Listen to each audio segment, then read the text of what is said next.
Nous avons toujours dit que dès lors que les conditions de transparence et de crédibilité ne sont pas réunies, il n'y aura pas un bon dialogue.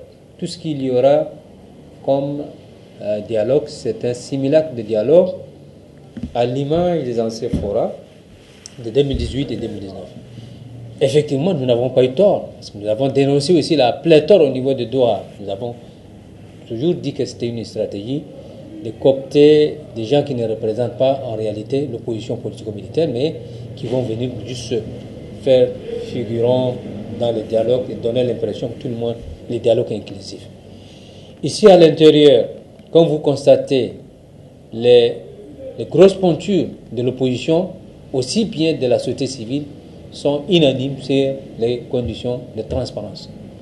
Tant que ces conditions ne sont pas réunies, il n'y aura pas un dialogue inclusif. Et le président du CMT vient de dire que l'inclusivité n'est pas synonyme de consensus. Cela veut dire, ça signifie beaucoup de choses. Cela veut dire qu'il entend organiser un simulacre de dialogue, même si les acteurs importants ne sont pas, n'y participeront pas. Il sait que depuis 15 mois, nous sommes en train de marteler que, tel que conçu, ce dialogue sera un monologue. Puisque, qu'est-ce que nous sommes en train de dire?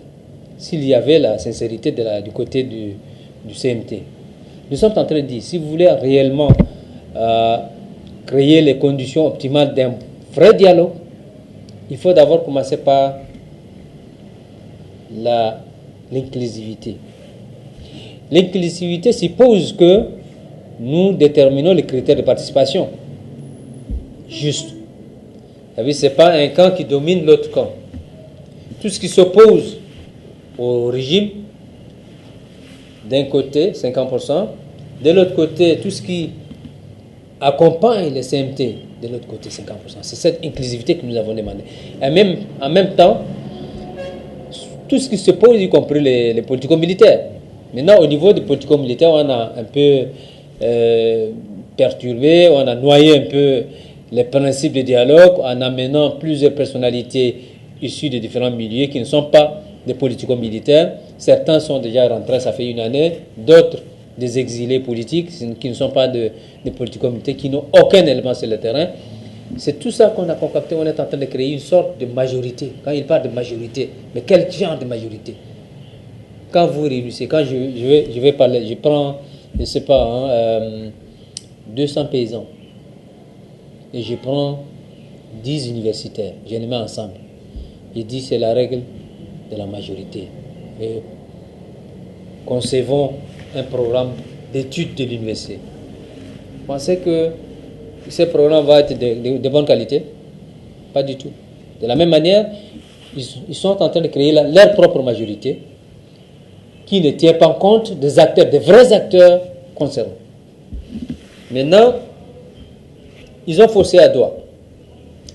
Ils sont en train de forcer la main pour un accord qui ne fera jamais l'unanimité, où ils vont renvoyer les questions essentielles telles que l'inéligibilité du dirigeant de la transition, l'agenda du dialogue, la reconfiguration du CODNI, toutes ces questions essentielles pour établir les vrais dialogues, pour jeter les bases d'un vrai dialogue, sont occultées sous prétexte qu'ils vont discuter à l'intérieur.